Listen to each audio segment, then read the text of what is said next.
Hello and welcome to another live Wrestling with Johners, part of the Johners Podcasting Network. This is episode 195. Can you believe it? We're motoring along to our magical 200 episode. Today I've got another awesome guest, Sassy Bear Clarence. So thank you for coming on the Wrestling with Johners podcast. How are you doing today?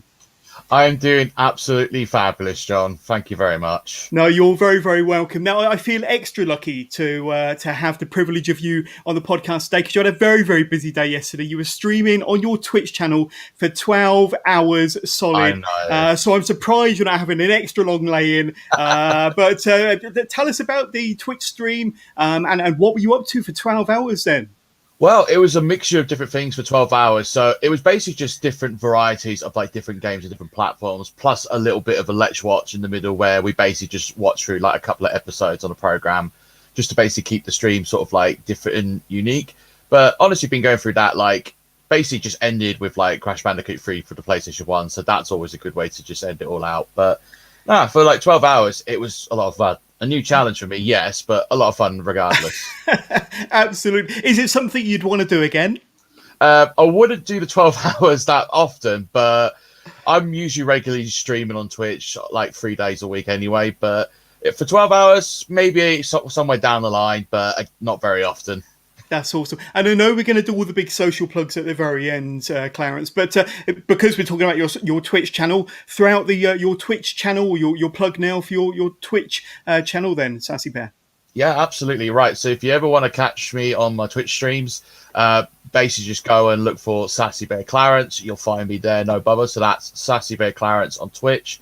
You'll find me there. I play a variety of different games and we're doing all sorts of stuff on there. So feel free to pop in, have a follow, subscribe, and enjoy. There we go. And we want to encourage anybody that's watching this live across Facebook, YouTube, or the Wrestling with John's Twitch channel to join in on the conversation. If you've got a question for Sassy Bear Clarence, get in touch with us and we'll do our very best to answer your questions while we're live on air. But Sassy Bear, we spoke a little bit off air about your return to the ring. Every UK wrestler's had a very long layoff since March or possibly April of last year. So a good 15 or 16 months. But when is your return to the ring? Because I know that you've got a very big show for DOA on the 7th of August, but you've got another show before that, haven't you? Funny enough, yes. So the first show I'll be returning on will be for Falling Star Wrestling, July 24th, and that's at West Lynn, at the West Lynn Sports and Community Centre. So if you ever want to get down there, if you're in the Norfolk area, West Lynn area, just catch the Sassy Bear there.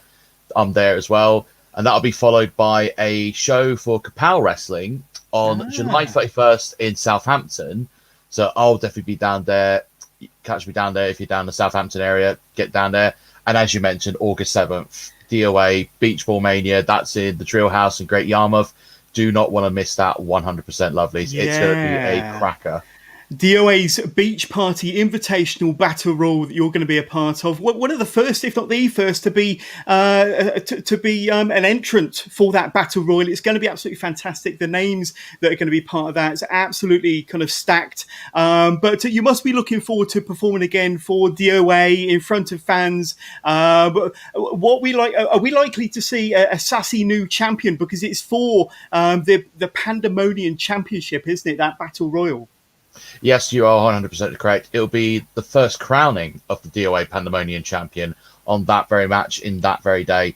And yes, the Sassy Bear is planning to walk into that match and come out as the first champion of the Pandemonium Championship. I'll be looking forward to wearing that belt as proudly as I can for all my lovelies. 100%. You got the full backing and support of the Wrestling with John's podcast for sure. But let's talk a bit more about the Sassy Bear Clarence persona then, because you come out for all of your matches to Careless Whisper by George Michael. For all of your matches, you've got the furry boots. You've got the Sassy Bear makeup, just like you're showing us today. You've got the all-important boa as well. Your entrance alone, Sassy Bear, is absolutely fantastic. But it's been said from time to time that your gimmick or a person's gimmick is an extension of their own personality. How much of that is true in your case? And tell us a bit more about the Sassy Bear gimmick and persona then.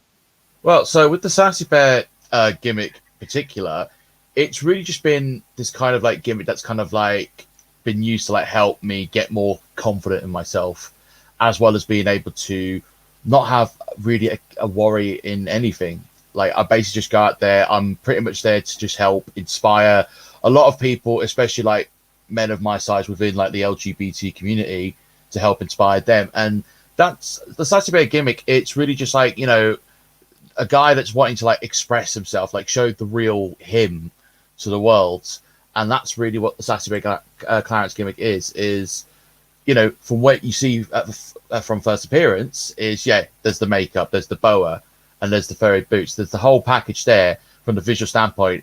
But there's a lot more to Clarence than just a pretty face, because he is quite a powerful beast in of itself. And he could be quick when he really wants to be.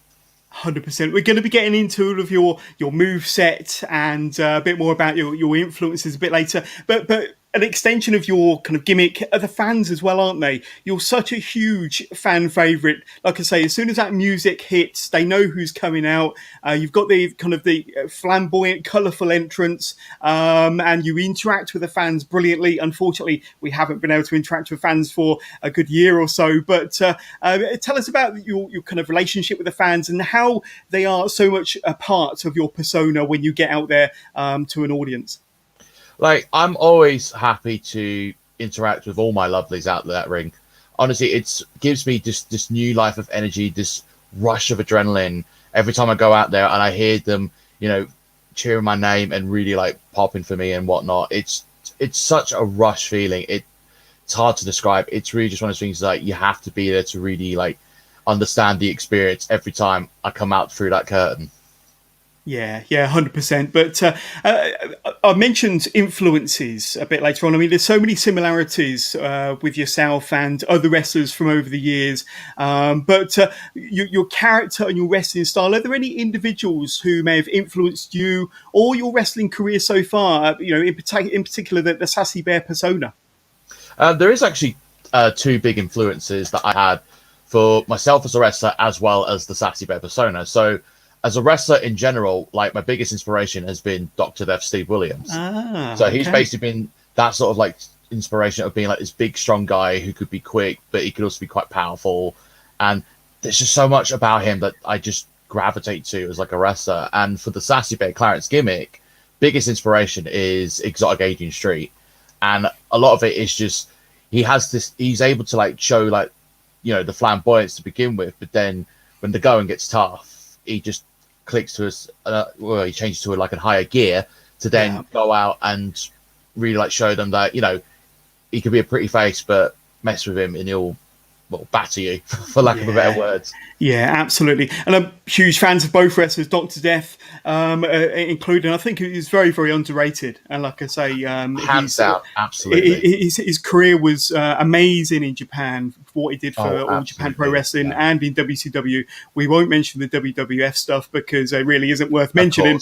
But an amazing career. And if any of my listeners or viewers haven't heard of Dr. Death Steve Williams, please check YouTube, check the WWE Network. And you will be astonished with how great that man was. Definitely a Hall of Famer in all aspects. But Adrian Street as well. And WWE released a documentary on Adrian Street going back a year ago. Fantastic story, especially with his coal miner father and living in that Welsh town. And it was, being that type of persona in that era was very, very kind of risky. But he kind of grabbed it by the shirt collar and he made it his own, didn't he? I think he was very, very unique, very innovative with that gimmick. Absolutely. And I think he was ahead of his time, dare I say it. Absolutely. Like for that time period, he was well and truly well ahead of his time. Like he was actually the first guy to really do a gimmick of that sort of like style. And because of that, so many wrestlers have like go on to be sort of like inspired by it and have like used like his style to like mold their own sort of like interpretation of that kind of gimmick.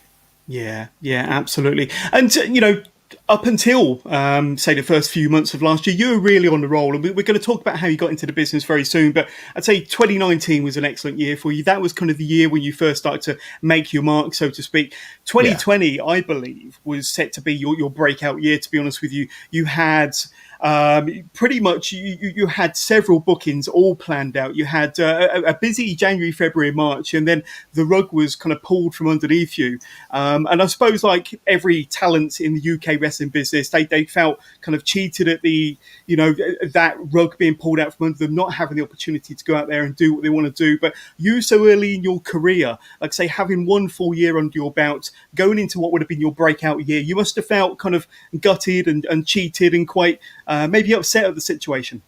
I mean, yeah, I was indeed gutted with everything that basically happened with like the COVID pandemic and everything, which is really like put a halt on like a lot of bookings. And yeah, there was a lot of bookings I had planned in 2020 before the pandemic was even a thing. So yeah, I was pretty gutted that I wasn't going to be able to, well, those shows wouldn't be able to go ahead because of the whole pandemic. And yeah, it was quite guttering and sad. But the way I looked at it is like, it at least gives me, a little time to have a small break, but then also to really help get stronger and, get a lot smarter and, just to help improve myself that much more. So then when everything's all back open, I'm ready to just kick the door down and just do what I do best. And that is to perform for each of my lovelies.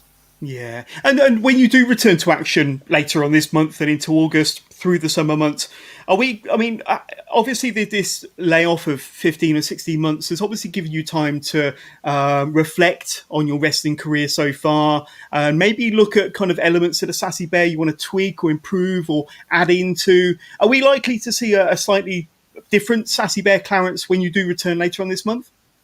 Well, what I will say is this, John. Without giving too much away. Yeah. What I will say this is I'm still going to be sassy. I'm still going to be a bear. But believe me, when the stick is poked to the bear too much, you're going to see the beast unleashed. That is all I will say from that point on. Very well said. And I'm even more intrigued now for sure. But I just want to flip the conversation back to DOA for a second. Yeah. Because you made your DOA debut, if I'm not mistaken, September 2019 against Rocco Casanova, wasn't it? Now, that was a really fun match. That's available to view on YouTube, on DOA's YouTube channel. So go and check that out if you haven't already. You took a lot of punishment in that match. Like any strong babyface, you made your return. You made a fantastic comeback. You hit the sassy splash. You won the match. That was a really, really good debut for you in front of a new audience, a new crowd, a new promotion. Like I say, really fun match between you and Rocco. Tell us about your debut, because that was once again another promotion that was prepared to not necessarily take a risk on you, but give you an opportunity, and another promotion that's kind of taken you under their wing and really supported you ever since. Absolutely. Like, it was really just one of those things where, upon like the debut of itself, like it was really just like the sort of like really sort of invigorating feeling of like, a different crowd to really see, how they would sort of like take to Sassy Bear Clarence. And like most crowds I performed in, they love the gimmick that much. And Rocco Casanova has been one of those opponents where I have to give credit where credit's due. He's big, he's tough, and he can be quick and nimble if he really wants to. And yeah, he gave me such a thrashing in that match, and I'll always remember that. But the way I look at it is the Sassy Bear pulled one out, and he had a second plan, which was to take a page out of his book, go to the top rope, and finish him off with the Sasquatch.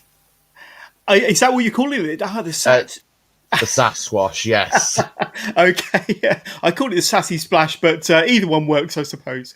Yeah. But go on, go ahead. Yeah, sorry. But it was really one of those things where, I didn't know like how the ending was going to go, but then as I was just literally on the top rope, I could literally just hear like some of the crowd go like, do it. And I just was like, I've got no choice. The lovelies want to see it, so got to give it to them. And yeah, that's just kind of how that came about. And it was just really just one of those matches where I just kind of just got lost in there and really just gave it my all. And I felt like I really did do that in that match.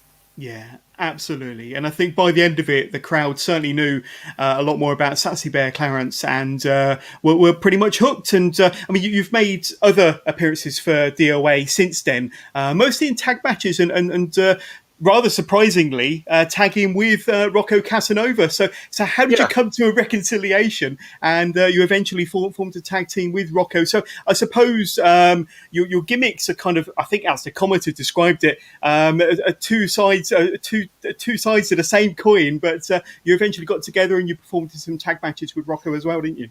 Yeah, it was actually DOA management that basically put us together, sort of thing. It was really sort of like DOA management, told me that they saw like big potential in the both of us and wanted to put us in the tag team, which at the time I thought quite amusing how we just literally just beat each other up in a singles match, and DOA management wanted to put us in the tag team. But they were sort of like saying to Rocco, you have to be in the tag team, otherwise you ain't going to be in DOA anymore. And I was optimistic to make this work because I could see the potential in this. I think the problem was Rocco had this sort of very sort of like big Italian temper to him, which I've discovered is very hard to control. That's right. As shown in those tag matches I've been in.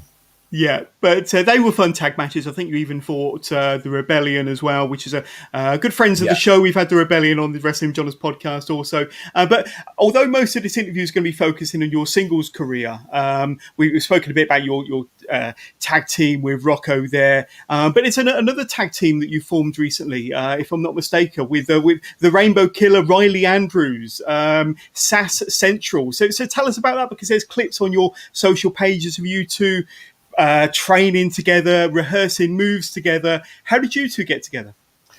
Very interesting story, actually.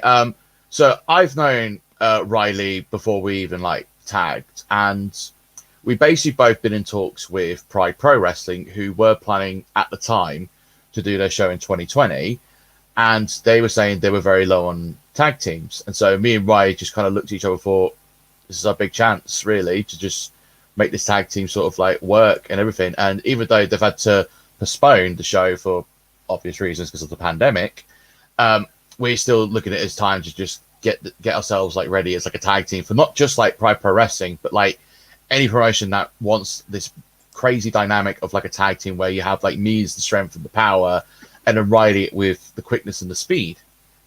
So we've basically been like training like quite a lot, and we feel like the training has been paying off for us as a tag team. So we're just waiting for the moment that we get the chance to be in like a tag team and really show them what Sass Central is all about. Yeah, you're chomping at the bit, and everything that I've seen so far, the clips that are available on your Twitter page and Instagram page shows that you two have chemistry. So when you do finally get out there as a tag team, I'm sure it's going to be great fun. But take us all the way back to when you were a young Sassy Bear then. When did you first become a fan of pro wrestling? And do you remember, as a fan from those early days, what was going on at the time? What kind of hooked you in?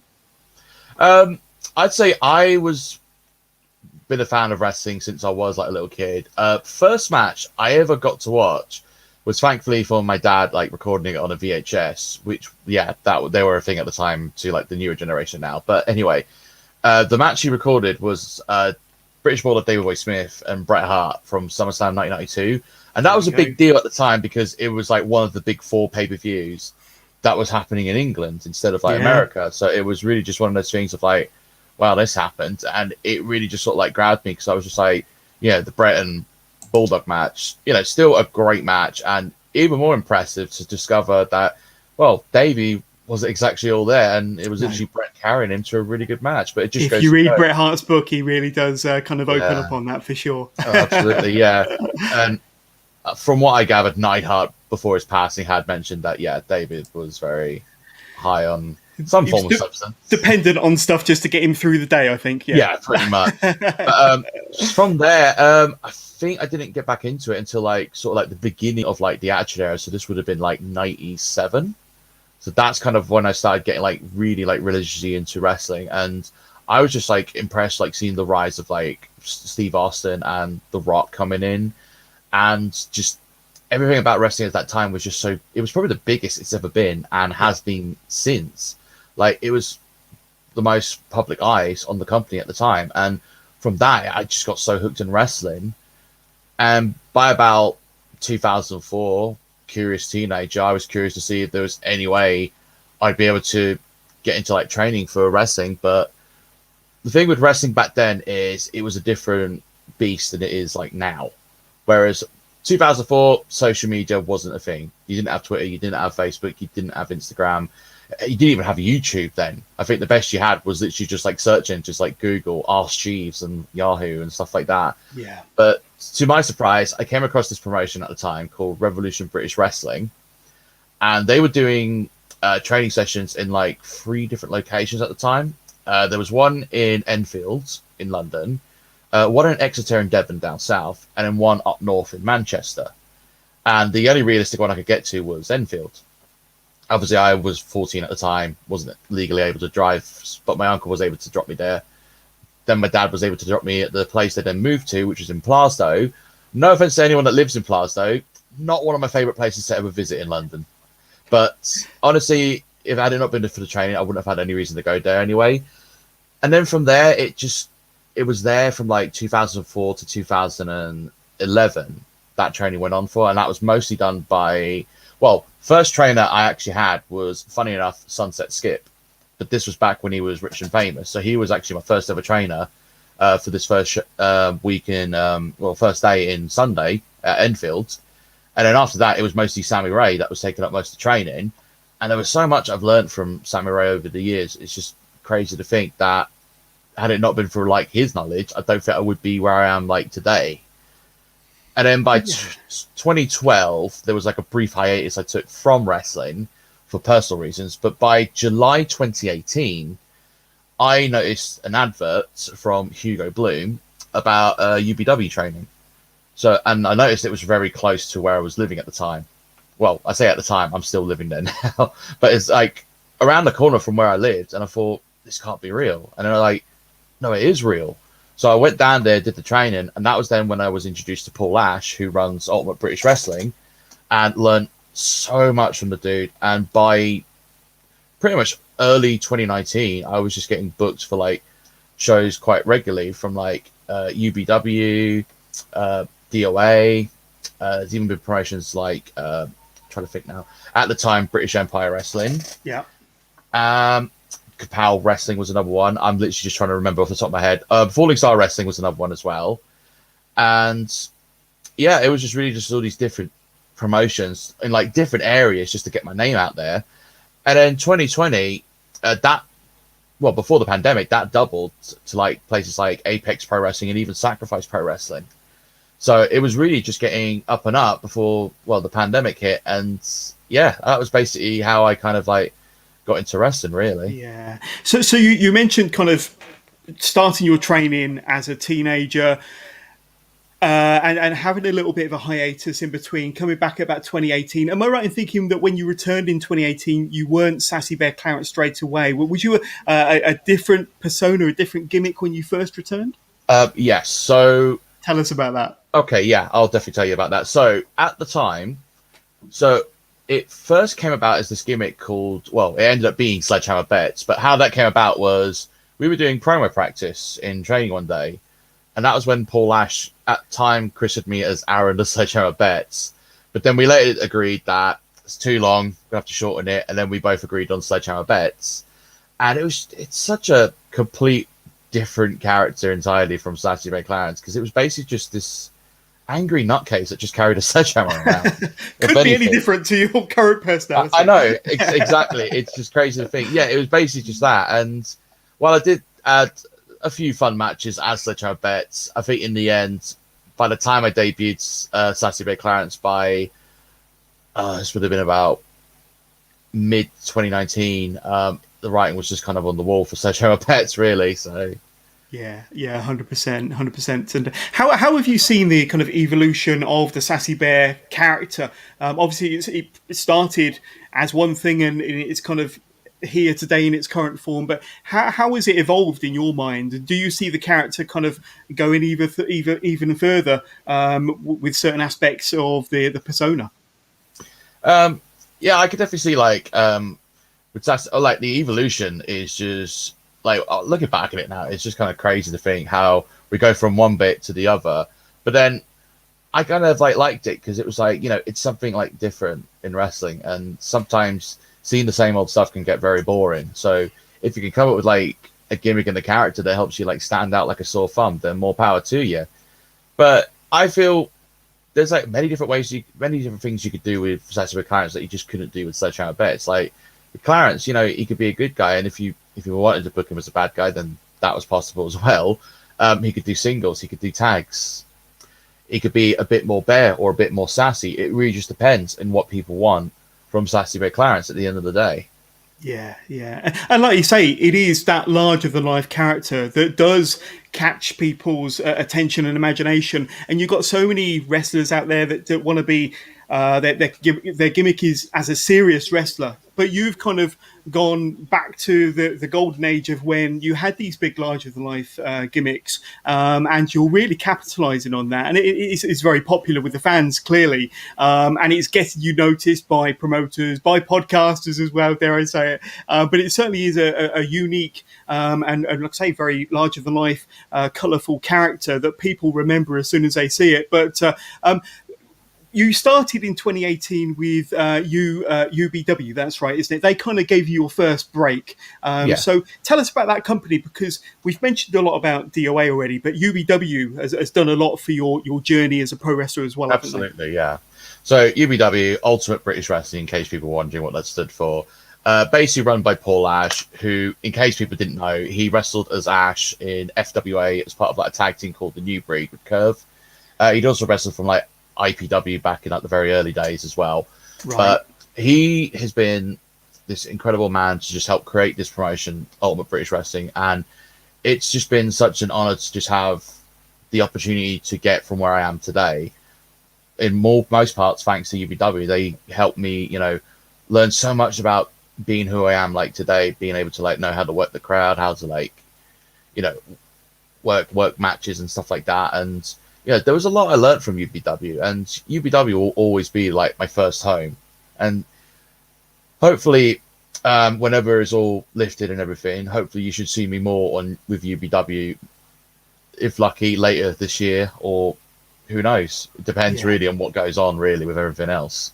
Yeah, absolutely. Because with UBW, I mean, it's a promotion that I wasn't too familiar with, and doing research and watching your matches in preparation for this interview, I learned a lot more about them. And they really are a promotion that have hosted an array of fantastic talent that I haven't seen in too many other promotions. So I'm definitely keen to watch more of those and see, hopefully, when they come back, more of them in the future. But let's turn the question in a little bit to your moveset and your kind of style in the ring then, because one thing you would class yourself as a bigger man. I think you've even said that on this podcast, but some of your moves are quite dynamic for a man of your size. Like we explained, what you beat Rocco Casanova with, the Sasquatch, was it? I think that's how you described it. And so many other moves like the running hip attack, the unique lip lock as well, which is probably your deadliest of moves. The pretzel, the sassy go round, which of course is influenced by Dr. Death. We spoke about him earlier on. But just watching some of your video clips on your social media, for example, see you practicing in the ring some very, very unique moves. I think there was a springboard sunset flip I saw you do with your training partner. So as a big man, you're not afraid to kind of try new things and experiment and go out of your comfort zone. And that kind of, resonates with me. Some wrestlers are very apprehensive, very nervous about trying new things. You're clearly not. I'd say in regards to like my moveset, it's like, it goes back to what I said, being able to like, stand out from like everyone else. Because at the end of the day, there's going to be a lot of like big men in wrestling, and they're all going to be like sort of like big and all that kind of thing. And it's just really trying to find ways. It's like just trying to find ways to just make me stick out like a sore thumb compared to like everyone else of them. Like, I'm still a big, strong dude with a lot of power moves, but I mix it up with like a little things as more of sort of a element of surprise, so to speak. Like 100%. A lot of the times, like, and there's a lot of other big men that I see that have done that before me. People like Bam Bam Bigelow, the guy could cartwheel and moonsault, for crying out loud, and he's like twice my size even. Vader, another big dude, he could do fantastic moonsault, God bless him. And honestly, it's really just like taking like sort of inspiration from those kind of guys, because like you can be big, but you can also pull out these sort of like little agile moves. And the more I've been training, the more I've just kind of gotten really comfortable to it. Because not gonna lie, when I first did training, I was not comfortable on the top rope, whereas now I just scaled them like a cat with like no second thought whatsoever. And yeah, a lot of my moveset is like, sure, there's like the Sassy Stampede, which is inspired by the Oklahoma Stampede, as made famous by Dr. F. Steve Williams. The Sassy Go Around, which is like a cartwheel Death Valley driver. The Sasquatch from like top rope, sort of like a big rotating splash. And then there's either like other moves like when they go for like the sleep and a cartwheel over them. That's always been like a bit of a different thing to notice. But then it's also like a different way to just see in wrestling. And yeah, the lip lock, the hip attack, and the springboard back elbow, even like they're all just the different like types of moves, just to really like help me stand out from literally just any other wrestler on the card, if anything. Yeah, and that's another thing that really kind of drew me towards you was, first of all, I was struck by your personality and your, you know, your fantastic entrance, your larger than life persona, and then the wrestling kind of really pulled me in. Somewhat surprisingly, especially with some of the moves that you've explained there. And like you say, just to occasionally execute one of their moves to surprise your opponent or to surprise the fans certainly work in my book. But I want to talk to you a bit about intergender wrestling, because I understand that you've had one or maybe a couple of intergender matches, but your first one, I understand, you kind of fell into as a last-minute replacement. Tell me about that. Right, so this would have been British Empire Wrestling. So story with this was it was meant to be a triple threat women's match between Shauna Reed, who some of you may have seen on AEW Dark, Kat Von Cage, who's been wrestling like all over the UK scene, particularly for like commentary pro wrestling and like some promotions in Wales. And there was Rose Wild was meant to be in that match, but Kat Von Cage couldn't make it, and Rose Wild wasn't medically cleared, so that kind of left Shauna Reed on her own. And it was then when the promoter basically asked me, how do you feel about doing an intergender match? And I personally had no problem with that, because I've been training with like men and women as it is. So it's like, it doesn't make a difference to me, because the way I see it at the end of the day is a wrestler's a wrestler. Doesn't matter if they're one gender or the other.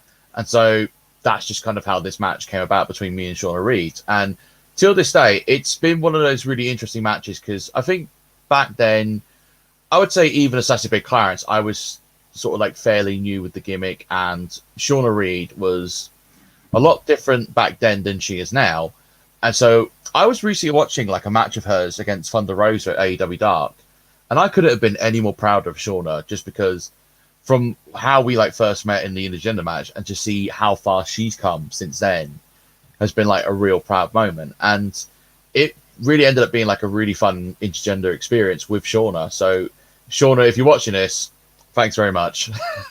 Yeah, a hell of a match as well. And I think that the two of you kind of gelled really well in the ring as well, and had a really great match. But one of my favourite matches of yours was against Hustle Malone, Tim Lee, and Adam Ralph. You had a UBW Infinity Championship match. That was a lot of fun. The fans were really into it. You even pulled off a four-man submission hold. I'm not even sure how you did it, but that was very unique, highly entertaining, and a lot of fun.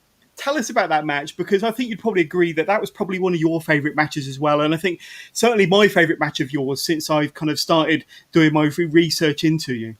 Oh, nice. It's a match till this day I'm still very proud of, and I probably had like a lot of fun with the match, particularly. Tim Lee, God bless that man. He's a legend. He is such a legend.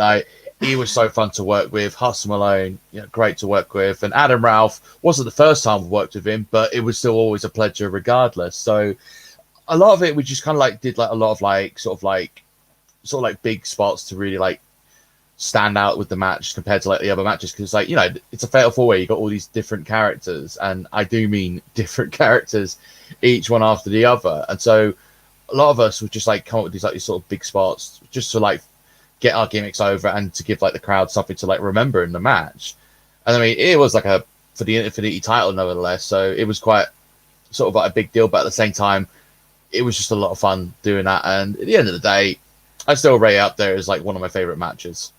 Yeah, 100%. I absolutely loved that when I saw that back. But to tell us about some of your other highlights in the wrestling business. Like I say, you've been training for a long time, but really only been taking this kind of seriously for the last 2 or 3 years. You must have some really proud moments or other highlights you want to talk about today.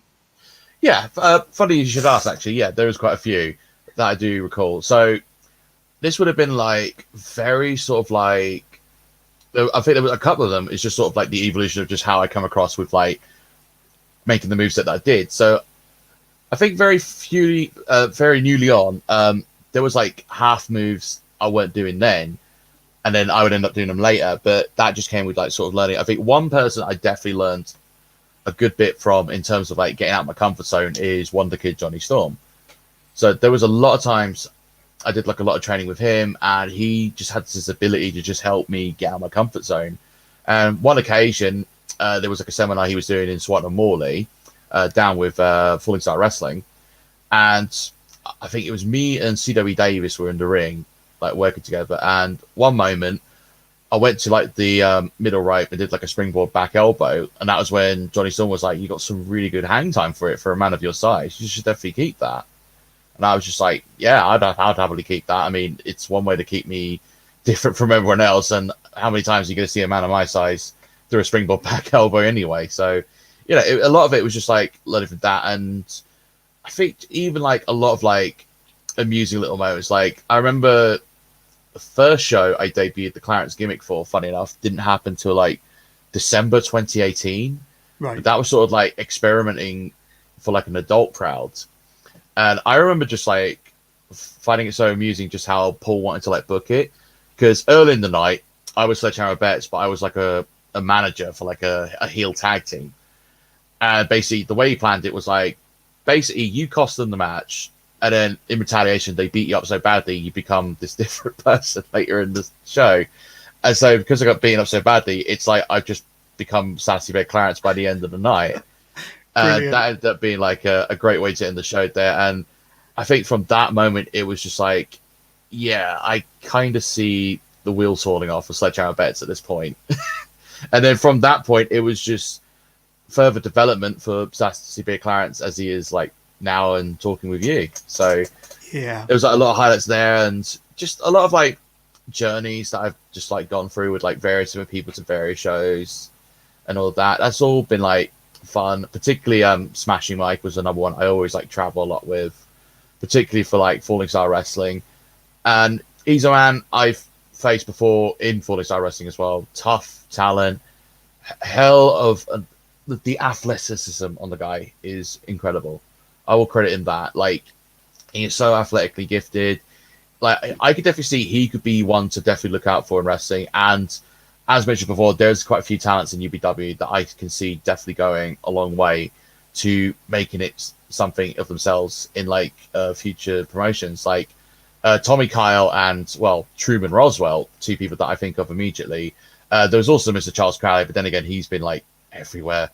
Like, it's just insane. And there's been like very other, like even like women wrestlers that I've met in the years. Evie Rose, Eden Von England, who's like one half of the Von Englands with Sydney Von England. They're doing fantastic in the States. And Evie Rose, considering at first she was like out of action due to like an elbow dislocation, it's just amazing and just how much she's like bounced back from quite a crazy injury like that. So my full credit to Evie Rose for that. And like I said, Tim Lee was pretty much the inspiration for like the Twitch streams as it was during like 2020, because as you know, like everyone else, we were very down, very depressed, and we just didn't know what to do. And thanks to Tim Lee himself on Twitch, it kind of just gave me this sort of like new happiness to like, you know, pretty much have until whenever everything's back to normal, so to speak. So yeah, full thanks to Tim Lee for that as well. And it's just been a hell of a like a journey. Like there's been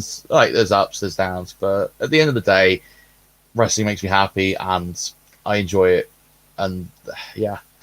Absolutely. Just going back to your Sassy Bear Clarence persona one last time, do you think it will kind of translate with audiences in different countries? I mean, you'll probably in the future get opportunities to wrestle maybe across Europe or, you know, maybe even across the ponds with our friends over in America or possibly Canada. Do you think the Sassy Bear Clarence will kind of translate to different nationality in different countries? I mean, I can't see why not. I mean, the way I look at it is, particularly like the States, there's like a big sort of like selection of like wrestlers from the LGBT community as well that have that sort of big flamboyance like gimmick. So I can't see why that couldn't work for the States particularly. Yeah. And I'm sure there's probably like a ton of countries that I'd be more than happy to, particularly in Europe, that I'd more than happily wrestle for. And I know my biggest goal has been to like wrestle in Japan. So hopefully that could be like one to be ticking off in the bucket list further down the line. That would be amazing. That would be amazing. I, for one, can't wait to see your journey in the coming years. Certainly, as we progress beyond this pandemic, to see you kind of travel not just across the globe, but across the UK as well. I'm sure there's many more promotions in the UK that would love to see you wrestling, that you'd love to perform for. But before we let you go, Sassy Bear Clarence, I know that you've got a huge fan base out there, growing every single day, and hopefully people that haven't come across Sassy Bear Clarence and might be watching or listening to this podcast will then become fans of yours through this. But is there a message that you'd like to send to your fans or to anybody watching, a little bit of a message of what we could expect for the future from Sassy Bear Clarence? Yeah, I could definitely give like a good little message to all my fans out there, and that is simply this: never let anyone judge you for the way you act, the way you express yourself. Never let that get you down, because at the end of the day, you can go up and beyond and prove them wrong, exactly how I have done. So never let anyone get you down. Ignore the haters. Just be free. And that's really the best advice I can really give. And that's just for anyone. And I think one little last thing I will say before I'll end that statement is going back to like the August 7th event, to people that are wondering, it's too far away, I can't get a ticket, what can I do? Fear not, because DOA is actually part of Fight.tv. Yes, so good point. If you can't make it to the show in person, not to worry, you can go on Fight.tv, you can get like a subscription or anything, and you can watch the event from there. So don't fret, lovelies. Fantastic. And I can't wait to see more of Sassy Bear Clarence. But before we let you go, as I promised at the top of the podcast, an opportunity for you to throw out your socials. Where can we find out more about Sassy Bear Clarence? Say hi, get in touch, ask you any questions on Facebook, Twitch, YouTube, if you have a YouTube page, Instagram, Twitter. The floor is yours, my friend. Absolutely right. So to everyone that wants to get in touch with my socials, simply this: for Facebook, at Sassy Bear Clarence, Instagram at Clarence Sassy, Twitter at Clarence Sassy, and for Twitch, as previously mentioned, at Sassy Bear Clarence. Type that in, you'll find me there. I don't have a YouTube, but I'll throw a little spanner in the works. I do, in fact, have a TikTok, which is at Sassy Bear Clarence. So if you ever on the TikTok and want to see what Sassy Bear Clarence has been up to on that, then go right ahead. Type in Sassy Bear Clarence. You'll find me there, no problem. That's absolutely awesome. But I can't wait to kind of search for you on all of those social platforms. But Sassy Bear Clarence, it's been amazing speaking to you over the last 45 minutes or so. Thank you very much for coming on the Wrestling with Jonas podcast. The pleasure is all yours, John. Take care. Thank you.